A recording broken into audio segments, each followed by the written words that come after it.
आज मैं आपको एक ऐसा प्रसंग सुनाऊंगी जिस प्रसंग के माध्यम से हम जानेंगे ऐसे कर्म जो हमसे अनजाने में हो जाते हैं, ऐसे गलत कर्म या पाप कर्म जो हमसे अनजाने में हो जाते हैं, उनकी हमें क्या सजा मिलती है, कैसे मिलती है, क्या फल मिलता है, किस प्रकार से मिलता है उसका फल आज के हम इस सुंदर प्रसंग से जानेंगे। तो एक बार की बात है, एक राजा ने प्रण किया हुआ था बहुत सारे पंडितों को भोजन कराने का, यानी कि वो हर रोज बहुत सारे पंडितों को भोज कराया करता था। जहां पर वह भोज कराया करता सुंदर पंडाल लगा होता था। पंडाल से कुछ ही दूरी पर हलवाई मतलब रसोइया बैठता था जहां पर खाना बनाया जाता था। बहुत सुंदर तरीके से राजा रोज प्रतिदिन मतलब बहुत सारे ब्राह्मणों को भोजन कराता था। एक दिन की बात है, ऐसा हुआ एक चील अपनी चोंच में सांप को दबाए उड़ा जा रहा था।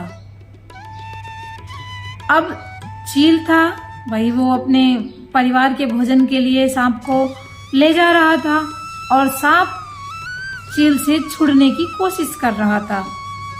अब जब छुड़ने की कोशिश कर रहा था तो सांप ने चील को काट लिया, यानी कि डंक मार दिया।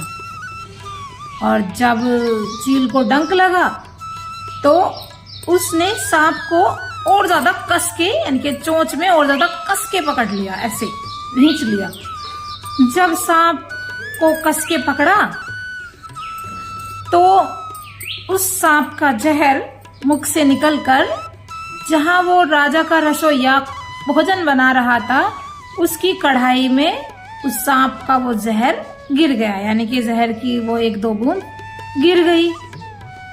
अब कोई बात नहीं, जब जहर उसमें गिर गया तो अब रसोइया को तो पता नहीं था। तो रसोइया तो यह बात नहीं जानता था भाई, रसोइया से वह अनभिज्ञ था, रसोइया इस बात से अनभिज्ञ था और राजा को भी यह बात नहीं पता थी। भोज तैयार हुआ, पंडित जी बैठे, बहुत सारे पंडित पुरोहित बैठे और सबने भोजन किया। उनमें से कुछ पंडित, कुछ ब्राह्मण तो वैकुंठ से पधार गए और कुछ बीमार हो गए।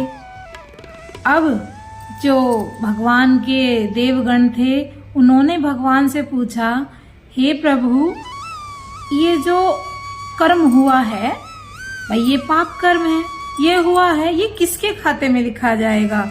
उस चील के जो अपने लिए भोजन ले जा रही थी, या उस सांप के जो अपने आप को बचाने की कोशिश कर रहा था, या उस रसोइया के जिसे इस बात का पता ही नहीं था कि उसकी कढ़ाई में सांप का जहर गिर चुका है, या उस राजा के खाते में लिखा जाएगा जिसने इस भोज का मतलब आयोजन किया है।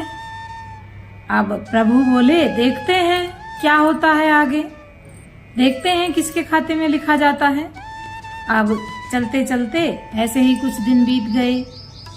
अब राजा बहुत दुखी रहने लगा, रसोइया भी बहुत दुखी रहने लगा कि ये क्या हो गया मुझसे। भाई रसोइया अपने आप को कोसता कि शायद मैंने ही ध्यान नहीं दिया, और राजा अपने आप में ही दुखी होता रहता कि यह क्या हो गया मुझसे, ब्रह्म हत्या का भाई पाप लग गया है मुझे।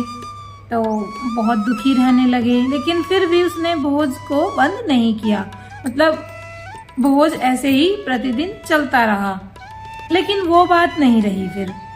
अब इतने ब्राह्मण भी नहीं आते थे, इतने पंडित पुरोहित भी नहीं आते थे, कम आते थे, लेकिन चलता रहा।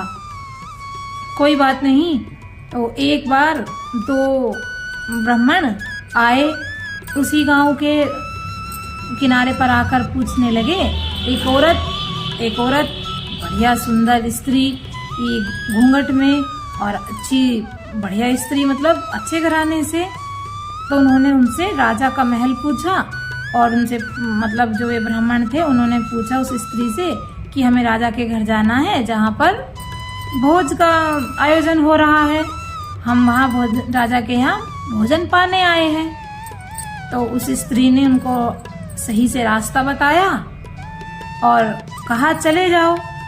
अब जाते जाते उसने जोर से हंसी, मतलब जैसे भी ब्राह्मण चलने को हुए तो वह बहुत जोर से हंसी और बोली कि बाबा ध्यान से जाइएगा, आजकल राजा अपने खाने में जहर मिलाते हैं, ज्यादातर ब्राह्मण वहां से जिंदा वापस नहीं आते और अपनी जान की बाजी लगा कर जाइएगा। अब राजा बहुत सारे ब्राह्मणों की हत्या कर चुका है और आप भी ध्यान रखिएगा। बस मेरा काम था आपको बताना, मैंने आपको बता दिया। और बहुत जोर जोर से ठहाके लगाकर हंसने लगी। अब जैसे ही वो हंसने लगी तो इधर प्रभु बोले, भगवान श्री कृष्ण बोले यमराज जी से, आप कर्म की बात कर रहे थे ना कि ये कर्म किसके खाते में लिखा जाएगा? तो भगवान ने कहा कि यह कर्म इस स्त्री के खाते में लिख दीजिए, इस ब्रह्म हत्या का पाप इस स्त्री को लगेगा। अब यमराज जी बोले, प्रभु ऐसा क्यों? भाई ये तो उस कर्म में शामिल भी नहीं थी, ये तो वहां थी ही नहीं, ना ही तो यह वह चील थी, ना सांप थी, ना वहां का रसोइया और न ही वो राजा जिसने इसका आयोजन किया था। तो फिर उसे इस पाप का भागीदार क्यों बनाया जा रहा है? मतलब ये ब्रह्म हत्या का पाप इसके कर्मों में क्यों लिखा जा रहा है?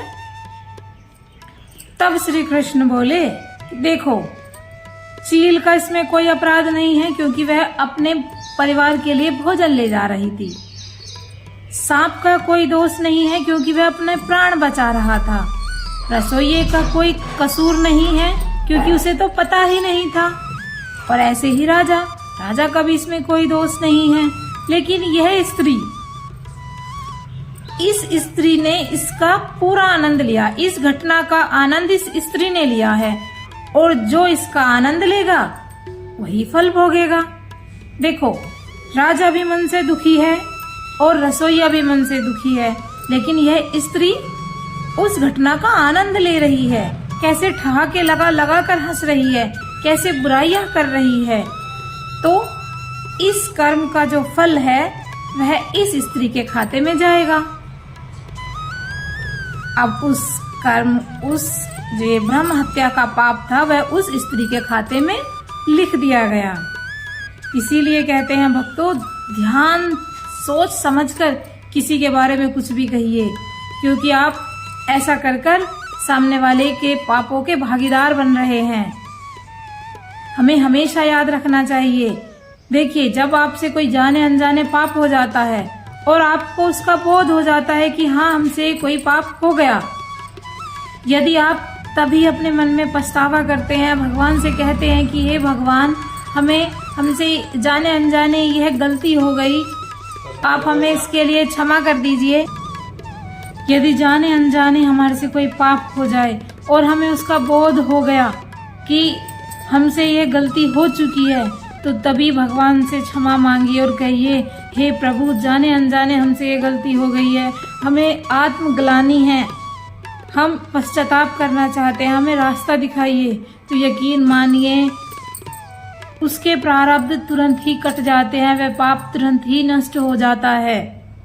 लेकिन यदि आप किसी भी पाप के विषय में दूसरे की हुई गलती को आप अपने मुख से बखान करते हैं ना, तो आप उसके बुरे कर्मों के भागीदार बन रहे हैं। इसलिए बहुत सोच समझकर किसी के विषय में कहिए। आप अपने अच्छे कर्म दान कर रहे हैं, आप अपनी सबसे बड़ी पूंजी दूसरे को दे रहे हैं। यदि आप इस तरह से करते हैं तो ध्यान रखिए। कैसी लगी आपको ये कहानी, आप कमेंट बॉक्स में जरूर बताइएगा। मिलते हैं फिर ऐसी ही किसी सत्य घटना के साथ। तब तक के लिए राधे राधे।